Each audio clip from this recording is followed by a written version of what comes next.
Vivienne Cross did not flinch as the pilot's boots echoed down the first-class aisle like a gavel before judgment. She kept her gaze trained out the window, where the sun was slipping behind the Potomac in one last brilliant blaze before surrendering to dusk. In the reflection, she could see his silhouette, tall, broad-shouldered, confident in the way men who wear uniforms often are. He passed behind her without a word, but even in silence, she recognized the weight of his attention. That particular pause, that glance that lingered just half a second too long. She'd seen it before many times. Sometimes in marble-floored lobbies, sometimes in polished boardrooms, but most often in places like this. Spaces defined by quiet luxury and unspoken social hierarchies. A place where the type of champagne you declined said more than the one you accepted. A place where certain passengers never had to show their boarding pass again after sitting down, and others always did. She adjusted the strap of her handbag, fingers brushing the smooth leather. Her mother's words came back to her like a low echo.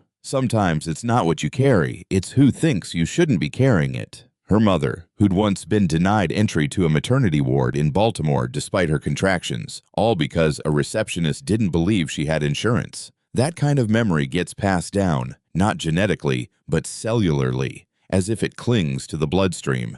Vivienne leaned back into the comfort of seat 2B, letting herself sink into the Italian leather, not as a guest, but as a rightful occupant. This wasn't indulgence. It was protocol. Her mission required discretion, speed, and a layer of protection that only first class provided. But even protocol could make you a target when someone decided you didn't look like you belonged. A few rows ahead, a woman with pearl earrings and a silk scarf adjusted her seat. Beside her, an older man in a navy suit was sipping bourbon, his laptop glowing with spreadsheets. Across the aisle, a teenager scrolled through his phone, earbuds in, oblivious to the tension quietly tightening around the edges. Lila Quinn approached with a practiced smile. "Dr. Cross, may I offer you champagne before we taxi? Or perhaps a bourbon if you'd prefer."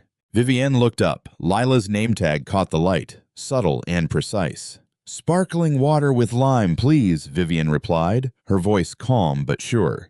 "Thank you, Lila." Lila blinked just for a second, surprised she'd read her name. Not because it was hard to pronounce, just not often acknowledged. "I'll be right back," Lila said, a little softer now, almost respectfully. Vivienne opened the front flap of her bag and slid out the worn copy of Meditations she carried on every flight. Marcus Aurelius was her constant, stoic, unsentimental, clear-eyed about power and human frailty, a quiet anchor in the chaos of policy briefings and pre-dawn raids. Earlier that day, she'd closed a lengthy operation that dismantled a web of domestic financing tied to a cyber-terrorist ring. The press wouldn't hear about it. The faces on the monitors would vanish. But in a back room at the Department of Homeland Security, people would sleep easier because she had done her job. And now she was on her way to London to brief their intelligence counterparts on what came next. The seat beside her remained empty for now. She preferred that. It gave her more space to think, to plan, to review the coded documents waiting on her encrypted tablet. But she allowed herself this moment of pause. The murmur of the boarding process was fading. Outside, the baggage carts trundled past. The last of the golden hour reflected off the fuselage. She closed her eyes. The cabin door hissed shut. The aircraft felt heavier, and then the soft jingle of metal. He was back. Captain Clarence Whitfield made his re-entry like he always did. Straight back, exuding presence. His tie was perfect. His hair, silver at the temples, looked sculpted. He moved down the aisle, shaking hands like a politician. He called one passenger Judge Wallace, another Senator McMillan, laughed with a corporate CEO.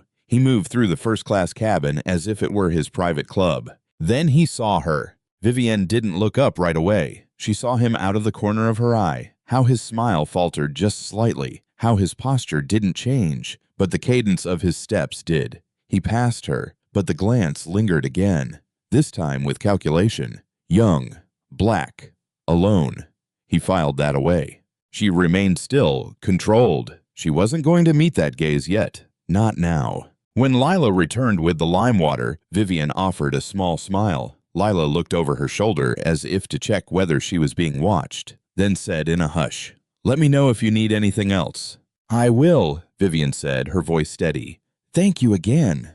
The aircraft taxied from the gate. Vivian opened Meditations, thumbing through the marked passages. You have power over your mind, not outside events. Realize this and you will find strength. She did not know then how vital that line would become. The lights dimmed slightly for takeoff. The plane roared forward, lifting them into a night sky streaked with gold. Washington shrank below them, a patchwork of headlights and memory. The cabin lights adjusted to cruise mode. Passengers reclined, some already sipping wine, others adjusting pillows. Vivian kept reading. She felt a calm settle into her bones. She had done her job. She was prepared for the next. But trouble always found you in places where silence was mistaken for submission. Not long after the seatbelt sign turned off, she sensed him return. The book lay open, the line she had just underlined still fresh in her mind. She lifted her gaze slowly. Captain Whitfield stood in the aisle, arms crossed. "Ma'am," he said, the polite veneer barely covering the edge in his tone. "I just need to verify a few things. Would you mind showing me your boarding pass again?" Vivian didn't blink. She marked her page, slipped the book onto her lap, and reached calmly into her bag. The request was odd, but not unprecedented. She had handled worse. She handed the boarding pass to him without a word. He stared at it longer than necessary. "Dr. Vivian Cross," he read aloud, his voice tinged with something. Skepticism? Amusement? "What kind of doctor are you, if you don't mind me asking?" "The kind who values her privacy," she said, not unkindly, but with a subtle precision that left no opening. I ignored her extended hand, waiting to take the pass back. "We've had issues lately," he said, his voice lowering. "Confidential now. People sneaking into first class. It causes disruption." Vivian's posture didn't change, but something cooled in her eyes. "I assure you," she replied, each syllable sharpened by restraint. "I belong here." He smiled, but there was no warmth in it. "For airline security, I'll need to see identification to match this ticket." Vivian weighed her options. Drawing this out could escalate things. Quiet resolution would be faster, less visible, more strategic. She reached again into her bag, past the secured holster, past the flash drive marked Echo 7. Her fingers found the wallet. She pulled her New York State driver's license and handed it over. This, she thought, should end it. Hy took it, but his hand lingered on hers just a moment too long, and she saw it. Not concern, not confusion, enjoyment. He held the license up to the overhead light, squinting at it as if it were a counterfeit bill. He muttered, turning it over again. "It's a good photo. Very professional." Vivienne said nothing. Let the silence speak. "This can be faked," he said, now leaning slightly closer. "Pretty girl like you, you'd be surprised what people do for a taste of comfort they haven't earned." He said it quietly, but not so quiet that the passengers nearby couldn't hear. Vivian could feel it. The shift in the air, the stillness. Lila paused in the galley. A few seats up, Walter Grayson slowly lowered his glass. Vivian's breath was even, but her blood was iron in her veins. She opened her mouth, not to argue, but to end it. "Captain Whitfield," she said softly, "return my identification to me now." The command startled him, but only for a second. His pride surged back like an undertow. "I don't think so," he said, bending the license slightly between thumb and forefinger. "This feels flimsy, laminations peeling." She saw it happening before it did, and still she couldn't stop it. The plastic gave with a loud, deliberate crack. It sounded like a verdict. He dropped the two halves onto her lap like scraps. "Problem solved," he said, smug. "We'll have airport security sorted out in London. Enjoy your flight." He turned on his heel and walked away, as if the matter were settled, as if he had won, as if she were a problem he had just cleaned up. As the sound of his footsteps faded toward the cockpit, Vivian lowered her gaze to the broken ID in her lap. Her fingers trembled, but not from fear. She placed the halves side by side, then folded her hands. Her eyes lifted, and something in her had shifted. She wasn't furious. She wasn't afraid. She was ready. As Whitfield reached the cockpit door, she stood. Her movement was fluid, calm, precise. She reached into her handbag one last time. Not for the license, not for an explanation, for something else. He didn't see it yet, but he would. Because now she was done letting this man write her story. I thought he had broken her until she stood. The plane hadn't left American soil, but the air in first class had already turned foreign. There was a strange stillness to the luxury cabin now, like a church moments after the wrong sermon. The soft chime of silverware on porcelain had ceased. A flight attendant's footstep, once part of the ambient rhythm of the aisle, now sounded intrusive, and Vivian Cross could feel it, the weight of 100 assumptions settling around her, tightening like a vice. She had trained for operations in volatile environments. She'd spent months tracking suspects across dark corners of cyberspace. She'd broken down syndicates with nothing but a file folder and her own intuition. But nothing prepared you for this kind of battlefield. The quiet war of humiliation played out under soft lighting, where the uniforms were crisp and the weapons were words. Her fingers brushed against the badge still hidden inside her bag. She wouldn't use it. Not yet. Not until it served the mission more than her own dignity. Her former instructor's voice drifted back from the echoing halls of Quantico. Real power never needs to announce itself, but it knows when to stand up. Vivienne knew, but the hour hadn't come. Not yet. The hush in first class was gradually broken by a murmur of voices. A businessman coughed into his sleeve. Someone shuffled a newspaper, and then Lila, the flight attendant, stepped back into the aisle with a forced smile stretched too tight across her young face. She walked with careful steps toward Vivienne, clutching a white napkin in her hands as though it were a peace offering. "I'm so sorry," she whispered, crouching slightly beside the seat. Her voice was hushed, not just for privacy, but for fear. He's not usually like this." Vivienne raised one eyebrow. "Not usually like this." The most common defense for men like Clarence Whitfield. "You don't have to explain," Vivienne replied gently, her voice so even it was almost disarming. "You didn't tear the ID." Lila flinched visibly. Her mouth opened, but no words came. She looked down at the broken plastic still resting on Vivienne's tray table. She reached for it instinctively, then paused. "May I?" she asked.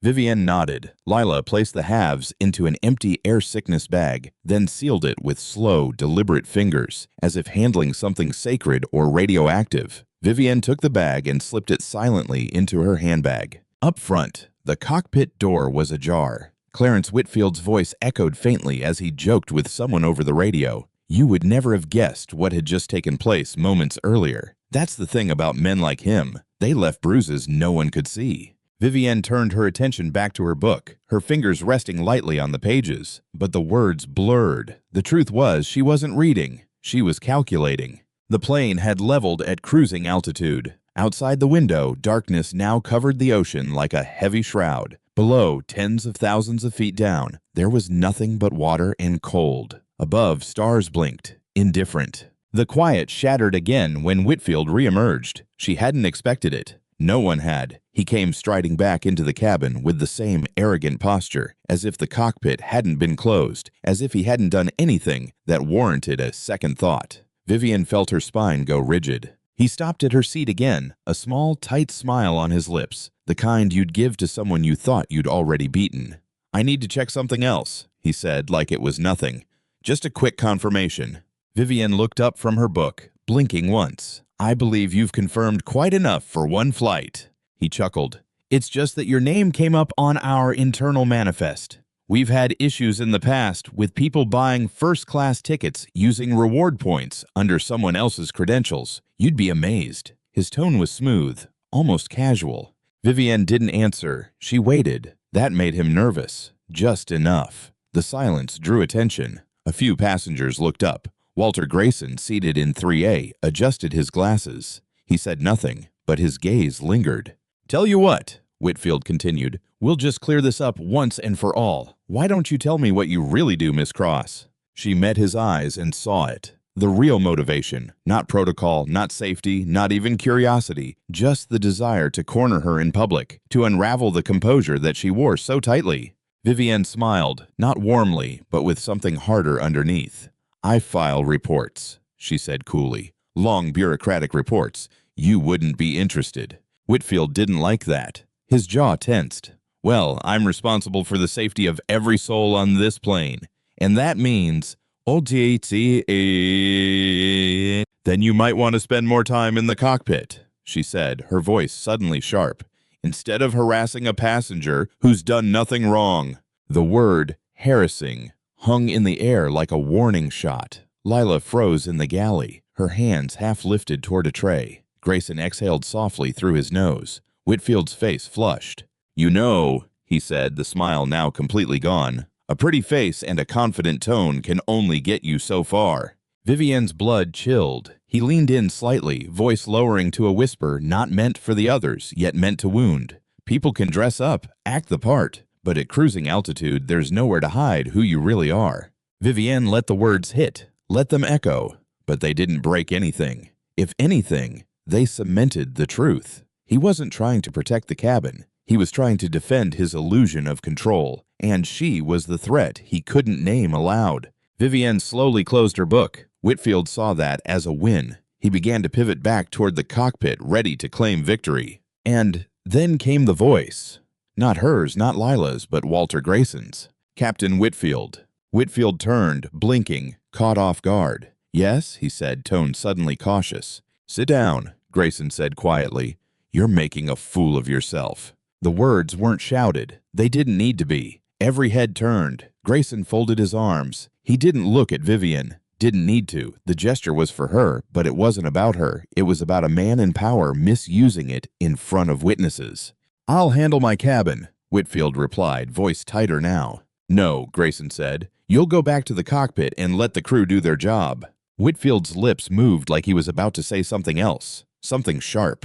But then he didn't, because in that moment, it became clear. The cabin wasn't with him anymore. Lila took a step forward, instinctively aligning with Grayson. Whitfield saw it, and something shifted behind his eyes. Fear, doubt. Vivienne couldn't tell, not yet, but she knew it was the beginning of something. He turned and stormed away, disappearing behind the cockpit door. Vivienne let her breath escape slowly. Lila met her eyes from across the aisle. A silent nod. Grayson said nothing more. He just returned to his newspaper, flipping the page with deliberate care. But the balance had shifted, and Whitfield, in trying to assert control, had exposed just how little he had left. The sound of cracking plastic still echoed in the cabin as Whitfield had snapped Vivienne's license in half. He thought he had broken her until she stood. Vivienne Cross's movements were unhurried, precise, and deliberate, like a piano wire slowly pulled taut. As she rose from seat 2B, the book slipped from her lap onto the tray table without a sound, still open to a passage about the dignity of silence in the face of ignorance.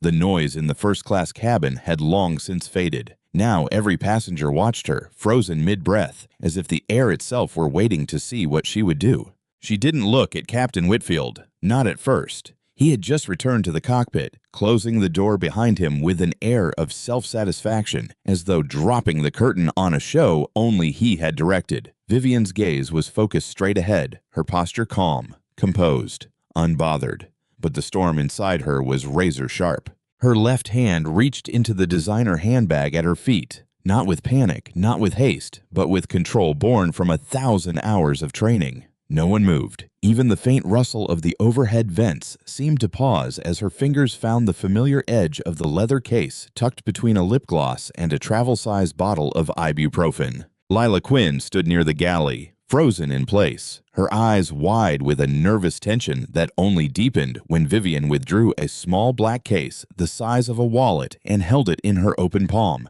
It wasn't flashy, it wasn't large, but it carried weight. A flick of her thumb, the case opened. The gold badge of the United States Department of Homeland Security glinted beneath the overhead light, the eagle's wings spanning wide across the seal. Next to it, a government-issued credential card bore Vivienne's full name, her photograph, and beneath that, in bold block letters, Federal Special Agent. For a second, no one spoke. Then Vivienne's voice broke the silence. Not loud, not dramatic, but steady, measured, authoritative. Special Agent Dr. Vivienne Cross, Department of Homeland Security. She let the words fall with the gravity they deserved. A gasp rose from somewhere near the back of first class. Walter Grayson lowered his newspaper, mouth parted slightly in astonishment. Lila's hand flew to her chest as her eyes darted from the badge to Vivienne's calm, impassive face. Vivienne still hadn't looked toward the cockpit. Not yet. "The captain," she said, voice crisp as snow, "has just willfully and publicly destroyed federal identification issued to an active duty agent. He has done so in front of multiple witnesses after repeatedly harassing me without cause and questioning my right to occupy this seat." Lila took a step forward, uncertain. What? What does this mean? It means, Vivian said, eyes now shifting toward the cockpit door, that the person currently flying this aircraft has committed a federal offense, and I am now relieving him of command. She turned to the cockpit and took a single step down the aisle, not rushed, not aggressive, just a step charged with purpose. The cockpit door remained shut, but it wouldn't stay that way. Vivienne looked over to the co-pilot, Tobias Kane, still standing just beyond the partition, eyes fixed on the scene before him. First Officer Kane, she said, I am invoking Title 49 of the United States Code, Section 44904. Under that statute, I am formally relieving Captain Clarence Whitfield of operational command due to interference with a federal agent and compromising the security of this flight. Tobias's mouth opened slightly. He hesitated, caught in the tension between fear and responsibility, but he'd seen it all. Every step of the captain's slow unraveling, every misplaced word, every abuse of power, and now he saw the badge, the authority, the truth laid bare. He nodded. Yes, ma'am, he said. Vivienne continued. You are now the acting captain of Liberty Atlantic Flight 227. Please proceed with all standard protocol and do not allow Captain Whitfield to touch the controls, contact air traffic control, or issue any further directives until we land. Yes, ma'am, he repeated, this time with more confidence. Understood. The cabin rippled with murmurs. A woman clutched her pearls. A man across the aisle closed his laptop slowly, as though expecting it to be confiscated next. The mood had changed entirely. No longer quiet discomfort. It was awe laced with a growing shame. Vivienne turned back to Lila. I need you to retrieve the broken license fragments. Secure them in a sealable container. They're now evidence. Lila nodded quickly, her hands trembling slightly as she fumbled for a fresh air sickness bag and bent to collect the plastic shards Vivienne had earlier set aside. Right away, Agent Cross, she whispered. Thank you, Vivienne said, her voice softening just slightly. With Lila moving, Tobias now in control of the aircraft, and passengers slowly returning to breath, Vivienne stepped aside and raised her badge once more. Let the record show, she said. This cabin is no longer under the illusion of arbitrary power. It is under the law. Behind the cockpit door, she knew Clarence Whitfield would be fuming, pacing in that cramped space like a caged animal. But he wouldn't come out. Not now. He wouldn't risk it. She could imagine him sweating under the weight of the moment, replaying everything he had said and done since she stepped aboard. He had mistaken her poise for passivity, her silence for submission, and now he was discovering the cost of that arrogance. Lila returned, the sealed bag in her hand. Here, she said, offering it like a sacred item. Vivienne took it gently, placed it back into her handbag, and zipped it shut. The evidence was secure. The mission could proceed. As the plane soared silently over the Atlantic, Vivienne walked slowly back to her seat. She felt every eye follow her, but she didn't shrink under the gaze. She let the moment settle, let it burn into the collective memory of every passenger present. Some would talk about it with hushed reverence. Others would struggle with their own silence. A few might even change. She sat down, crossed her legs, and reopened Meditations, as if nothing had happened at all. The silence in the cabin had never felt so loud. Captain Whitfield, who had turned back with a look of supreme irritation, now stood frozen, his face a canvas of confusion. Even at cruising altitude, the fall from power can begin with a single seatbelt click. The tension hadn't lifted. It had only shifted, like pressure in a cabin when the altitude changes too fast. Where there had once been disdain and condescension directed at Vivienne Cross, there was now something even more fragile and volatile, silence laced with accountability. First Officer Tobias Kane sat in the left seat of the cockpit now, his headset looped loosely around his neck, hands steady on the control yoke. He followed the established altitude, updated London air traffic control as required, and kept his eyes locked on the glowing instruments. Beside him, Captain Clarence Whitfield sat in the jump seat, no longer a commanding presence, but a hollow silhouette, stripped of voice, stripped of purpose. He had buckled himself in slowly, each click of the harness echoing like a nail in the coffin of his authority. Vivienne Cross's words were still fresh in the air. You are now the acting captain. Spoken without rage, without spectacle, just with the quiet finality of the law. The flight continued over the North Atlantic, Below them, endless black water stretched like a void. Above, the stars blinked indifferently, the heavens refusing to concern themselves with human pride. Vivian sat quietly in her seat, flipping through the pages of Meditations. Though she wasn't reading, her eyes were trained, her mind processing variables. Every second she remained on this aircraft was one more in which the security of her mission depended on containment, not just of herself, but of him. Across from her, Walter Grayson finally exhaled. He hadn't said anything since she revealed her badge, but now he leaned slightly toward her and offered a quiet sentence. "You handled that with more grace than I ever could have managed." Vivian glanced up, nodding once in acknowledgement. Sometimes grace is the best armor. Lila Quinn reappeared in the aisle, her professionalism faltering only slightly as she addressed the cabin. "Ladies and gentlemen, we will be maintaining our course to London. Please remain in your seats unless absolutely necessary. Should anyone require assistance or wish to speak with a crew member about what they've witnessed, I will be available throughout the flight." It wasn't the standard announcement, but nothing about this flight was standard anymore. She met Vivian's eyes at the end, then turned away quickly. In the cockpit, Whitfield hadn't spoken in some time. His body sat rigid, but his mind raced, tumbling through years of flawless takeoffs and celebrated landings, through medals earned in the Air Force, through nights spent reviewing flight manifests with a sense of pride. None of that mattered now. None of it could shield him from the truth that was rapidly closing in. He opened his mouth, voice cracked. "Tobias." Kane didn't answer. Whitfield tried again, softer this time. "Tobias, you've flown with me for many years." Still no answer. "I trained you," he added. That got a reaction. Kane's head turned slightly, though his eyes remained forward. "Yes, you did." "Then talk to me." Kane sighed, finally looking over. "I saw what happened. So did the whole cabin. You tried to humiliate a federal agent in front of 24 witnesses, Clarence. I'm not going to risk my career backing you." Whitfield's jaw clenched. "You think this is about race?" "I think this is about control," Kane replied. "And you lost it." The cockpit fell quiet again. Vivienne, meanwhile, retrieved a slim satellite phone from her bag and moved toward the rear of first class. She spoke in code, her voice low but clear, shielding her communication from curious ears. "Nightfall is proceeding on schedule," she said. "Encountered unexpected atmospheric turbulence. Domestic situation is contained, but ground support will be required at destination. Standard protocol for agent interference. I repeat, the package is secure, but I'll need a reception committee." On the other end of the line, her contact at the Homeland Security Field Office in Washington understood immediately. Vivian clicked the phone shut and returned to her seat, the hum of the engine steady beneath her. Time passed. Passengers dozed with eyes half open, unable to fully relax. Some clutched blankets tighter. Others kept their gaze fixed on Vivian, watching her like a sentry. Quiet, composed,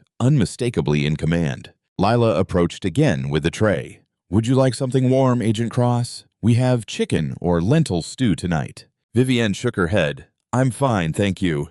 I just want to say again, I'm sorry." "You don't need to apologize for him," Vivian said. "You stepped forward when it mattered." Lila nodded, but the weight of what she had witnessed hadn't left her. She walked away slowly, delivering drinks with a distracted smile that didn't reach her eyes. At the front of the aircraft, Tobias adjusted a knob on the console and opened a soft channel with air traffic control. "London Center, Liberty Atlantic Flight 227, requesting coordination for isolated hard stand upon arrival. Repeat, isolated hard stand required." "Copy that, 227. Came the clipped British accent on the other end.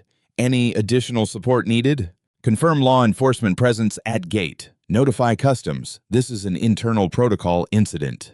Vivian heard that too. She let out a breath and for the first time since takeoff, leaned back into her seat. The mission was secure. She wasn't sure if Whitfield knew yet that the walls were closing in, that the consequences of his choices were about to land as surely as the aircraft itself. But he would. Because at this altitude there was no place to run, no airstrip long enough to outrun the truth. Whitfield whispered again, his voice a threadbare thing. "Don't let them take my license. Don't let them ruin me." Kane didn't even respond. Instead, he focused on the approach checklists, hand steady, voice calm, as he read the procedures that would bring the aircraft safely down. The glint of lights appeared through the windscreen, distant, then closer. London waited out there on the runway. The end of Whitfield's career stood in uniform, and Vivian Cross would be the one to meet it head-on. Out the cockpit window, the blinking lights of Heathrow appeared like judgment waiting. He always imagined the runway as a place of triumph, not trial. But for Captain Clarence Whitfield, the glow of Heathrow's approach lights now looked less like a welcome and more like a summons. The aircraft descended steadily, a polished bird of steel in protocol gliding toward a landing none aboard would forget. For Whitfield, the sky had always been a kingdom where he reigned, unquestioned. Today the Earth waited not to greet him, but to judge him. Inside the cabin, the mood had shifted from anxious curiosity to solemn awareness. The passengers knew something extraordinary had taken place, knew they were witnesses to a quiet reckoning in real time. Vivian Cross hadn't said another word since her call. She didn't need to. Her silence was now a force unto itself. Lila Quinn moved softly through the cabin, checking seatbelts with a respectful nod to each traveler. When she reached Vivian's row, their eyes met. "Almost there," Lila said quietly. Vivian nodded once, her focus razor-sharp. Every instinct in her warned that the landing would not be the conclusion. It would be the ignition of the next phase. Up in the cockpit, Tobias Kane conducted the descent briefing with robotic precision. He spoke to the tower with the calm cadence of a man who knew his duty. But even he couldn't ignore the presence of Whitfield slumped just behind him in the jump seat, shoulders drawn up like a man shrinking under invisible weight. The plane dipped below the cloud line. London's sprawl of sodium lights and winding streets unfolded like a glowing maze beneath them. The wheels touched down with a gentle bump that belied the turmoil within. But instead of turning toward the terminal, the aircraft began veering left, following a discreet follow-me vehicle with pulsing yellow lights. The first-class passengers looked out their windows and saw the deviation. They saw what waited for them on the remote stand. 2 black sedans, a dark blue van with a seal on its door, and a small contingent of figures in dark suits standing in stiff formation. A few gasps rippled down the aisle. Vivian calmly unbuckled her seatbelt. In the cockpit, Whitfield pressed a trembling hand to the side window, watching the figures come into view. His breathing turned shallow. "This isn't how it ends," he muttered, barely audible. Tobias said nothing. He taxied to the instructed position, powered down the engines, and engaged the parking brake with a clean final click. "Cabin secure," he said into the intercom. "Ground crew in position." Vivian rose to her feet and walked with steady steps toward the forward galley, her blazer smoothing behind her. Lila opened the cockpit door for her. "I need the cockpit cleared," Vivian said. Tobias stood and nodded. "It's all yours." Whitfield didn't move, not until Vivian stepped inside. Her presence seemed to pull the remaining air out of the room. He looked up at her, not angry, not indignant, just small, as if he'd aged a lifetime in one flight. "Don't do this," he whispered. Vivian stared at him, not with malice, but with clarity. "You did this," she said, voice low and sharp. "You did it the moment you decided your bias meant more than the rules that govern every flight. The moment you tore up a badge that wasn't just plastic, but power. Power you didn't understand." He blinked rapidly. "I made a mistake." "No," she said. "You made a choice." Behind her, the sound of the main cabin door opening filled the air, followed by the muffled footsteps of government shoes on metal steps. Lila reappeared. "They're here," she said softly. A tall man in a dark suit entered first, his expression unreadable but unmistakably official. "Agent Cross?" he asked. "Yes," she replied, stepping aside. "Captain Whitfield is to be relieved of command. He is no longer authorized to speak on behalf of this airline or operate in any capacity involving passenger safety."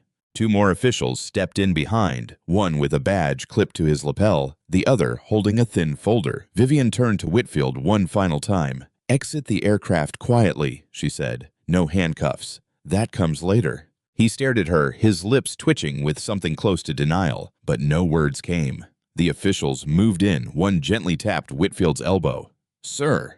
He stood, movement slow and pained, as if gravity itself had grown heavier. His pilot's hat was gone, his tie slightly askew. As he stepped into the aisle, the lights from the open cabin cast long shadows down the narrow corridor. He looked back once, his eyes meeting Vivien's. In them, a flicker of confusion, a wordless plea, a question that would never be answered. She gave him none. He walked down the steps, flanked by silence and the watching eyes of everyone on board. From the windows, the passengers watched as Whitfield was guided toward one of the black sedans. The door opened. He paused for the briefest of moments, as if waiting for someone to stop him, to explain, to save him from the consequences of his own decisions. No one did.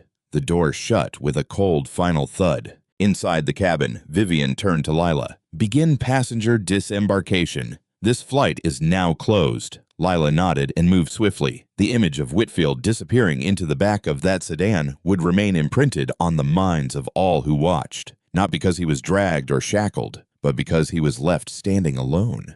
And that kind of silence was the loudest punishment of all. Vivienne took her seat again, pulled out her file folder, and quietly began preparing for her next briefing. "Please remain seated until instructed otherwise. This will be handled as quickly as possible." It didn't take handcuffs to make the headlines, just silence, truth, and a federal seal at the gate. Morning fog clung to Heathrow's outer tarmac like a second skin, diffusing the sun into a muted haze as Vivian Cross stepped down from Liberty Atlantic Flight 207. She descended the aircraft stairs with a calm that betrayed none of the magnitude of what had just occurred. Behind her, federal agents escorted Clarence Whitfield away in an unmarked sedan. No sirens, no shouting. Just the quiet unraveling of a man who thought his sky-high tenure made him untouchable. By the time her shoes touched the pavement, press cameras were already clicking from behind the perimeter fence. A whisper had traveled faster than the plane itself. It wasn't yet a public scandal, but something had stirred, and London's ground crew had noticed. Vivian handed her credentials to a waiting official who reviewed them with visible tension in his posture. "Ma'am, you're expected at the consulate. Transport is waiting," he said. She nodded, offered a small thanks, and stepped into the waiting black SUV. Its windows darkened like her mood. From the rearview mirror, her own reflection stared back, composed, focused, but undeniably weary. She knew what came next. The paperwork, the internal investigation, the ripple effects in a system desperate to pretend it had no cracks. As the car pulled onto the service road, Vivian glanced once at the aircraft behind her, grounded now not by mechanical failure, but by moral consequence. Elsewhere in the terminal, Lila Quinn sat stiffly at a holding area desk, sipping bitter tea from a paper cup. She had been debriefed, questioned, and instructed not to speak to the press. She hadn't spoken much at all, really, not since she watched the moment the man she once admired as a father of the skies crumple under the weight of his own arrogance. A colleague approached her cautiously. "You okay?" Lila managed a thin smile. I never thought I'd see a captain stripped of his wings like that." "I wasn't stripped," her colleague replied gently. "He gave them away." Meanwhile, inside the consulate's secured office suite, Vivian sat opposite Deputy Director Simon Pierce from the Department of Homeland Security. A compact man with sharp features and sharper ethics, Pierce had read the incident report twice and was now thumbing through it again. "No one's disputing your authority, Agent Cross," he said. "Your credentials were valid, your restraint commendable. What troubles me is the reaction of the crew and the passengers." Vivian arched a brow. "You mean the silence or the complicity?" He nodded slowly. "I mean the pattern." Vivian sat straighter in her chair. That wasn't the first time Whitfield acted that way, just the first time someone stopped him. Pierce closed the file. The flight manifest included 3 senior staffers from the airline's operations board. They'll be reporting back to New York soon. There's no containing this, Vivian. "I'm not trying to contain it." I gave her a long, measured look. "You do realize this could become the next headline." Vivian didn't flinch. Good. By later that day, back across the Atlantic, the ripple had reached the boardrooms of Liberty Atlantic's Manhattan headquarters. The executive suite buzzed with tension as Chairman Margaret Lang reviewed early press inquiries with growing alarm. A leaked photograph of Whitfield being escorted from the plane, face half covered by his own hand, was already circulating in private forums. The media hadn't pounced yet, but it was coming. Margaret summoned the general counsel, PR director, and head of compliance into a closed-door meeting. "We need to get ahead of this," she snapped. "This is not about one flight. It's about culture. We either confront it or get eaten alive by it." The PR director hesitated. "Should we release a statement?" "Not yet," Margaret said. "Not until I speak to her myself." And so the call came. Back in London, Vivian's phone buzzed while she stood under a dull skylight in the embassy's garden courtyard. She let it ring once, twice, then answered. "This is Cross." "Agent Cross, this is Margaret Lang, chair of Liberty Atlantic," came the voice, polished, careful, and not used to apologizing. Vivian didn't interrupt. "I'd like to speak directly," Margaret continued. "I believe we owe you not just an explanation, but a change. Would you consider flying back to New York as a guest of the board?" Vivian looked out at the steel-gray clouds rolling over the city. "I'll consider it," she said. "But understand something, Ms. Lang. This isn't a PR fix, it's a reckoning." There was a pause. "That's exactly what I'm afraid of." Later that night, as London slipped into rain and headlines whispered louder, Vivian stood in her hotel room alone. She watched a muted television screen flicker through early reports. Federal agent detains pilot in mid-air conflict. Homeland Security confirms investigation. Was this flight about protocol or prejudice? She turned the screen off. In the silence, she opened her laptop, clicked open a new file, and began to type her report. It was clinical, precise. Names, times, commands, violations. But beneath the lines of text ran something deeper, a quiet conviction. This wasn't just about a flight. It was about all the moments that came before it, the side eyes at gates, the questions that didn't get asked of anyone else, the uniforms that conferred power until the wrong skin wore them. It was about the stories too often buried at cruising altitude. Tomorrow she'd board another flight, but tonight, Vivian Cross wrote with the full weight of justice behind her, and tomorrow, Liberty Atlantic would read every word. It began, as many stories of injustice do, in silence. A silence so ordinary, so brushed off by routine that it nearly went unnoticed. A federal agent stepped onto a commercial flight, an aircraft she was licensed to inspect, authorized to secure, and found herself met not with respect, but with suspicion, not with protocol, but with presumption, not with collaboration, but with quiet disdain. Vivian Cross didn't wear her authority loudly. She didn't need to. Her power rested not in shouting or spectacle, but in the calm clarity of her presence, and in the strength of knowing who she was, even when others tried to deny it. Captain Clarence Whitfield didn't see her that way. To him, she was a disruption to his order, an uninvited presence he didn't believe needed to be there, and in his world, confidence from someone like Vivian was too often mistaken for challenge. He tore up her badge. He tried to erase her authority with a single act of condescension. He wanted to shrink her. He ended up shrinking himself. Vivian could have exploded, could have shouted, made a scene, fought fire with fire. But she didn't. She waited. She documented. She moved with precision and calm.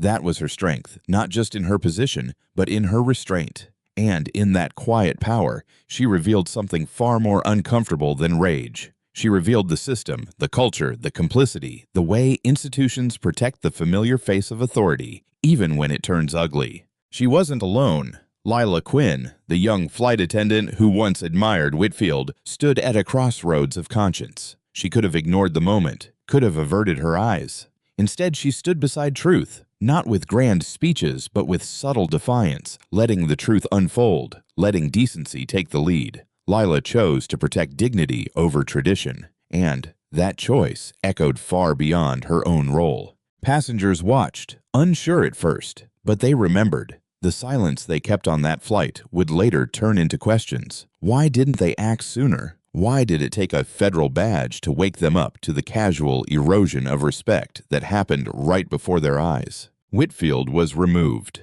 not with cuffs, not with drama, but with silence. The kind that pierces deeper than noise. The kind that follows a man when he realizes he's not a hero anymore, not even to himself. But this wasn't just about one captain on one plane. It was about every moment a black woman walks into a room and is assumed to be out of place. It was about every time a uniform doesn't protect you, but paints a target. It was about the layered, unseen policies, unwritten and yet deeply practiced, that determine whose voice gets heard and whose authority gets questioned. It was about the difference between having a protocol and having principles. Liberty Atlantic faced the reckoning Vivian promised, not just with public statements or HR-led seminars, but with real structural change, internal investigations, public apologies, cultural shifts in training. Whitfield's name would never again fly with the airline, but more importantly, neither would his assumptions. And Vivienne, she returned home not with vindication, but with purpose. Because justice isn't a victory, it's a responsibility, one that must be carried long after the headlines fade. She never asked to be the center of a storm, but when the skies turned, she didn't hide. She held steady. She flew through it. Because that's what strength looks like. Not the absence of fear, but the refusal to be small in the face of it.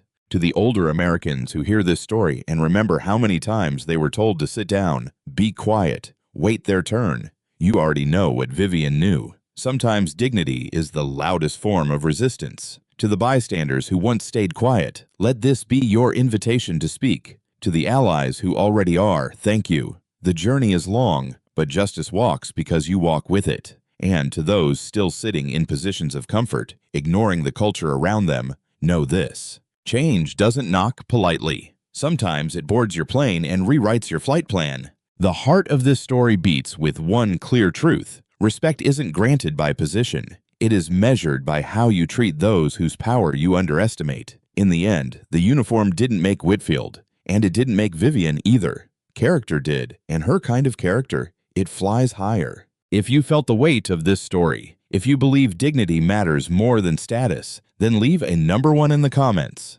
And if you want to hear more stories where truth rises and justice lands where it belongs, subscribe to our channel. Because sometimes the quietest voices carry the strongest flight paths, and the philosophy remains. Silence in the face of injustice is complicity, but quiet strength is power.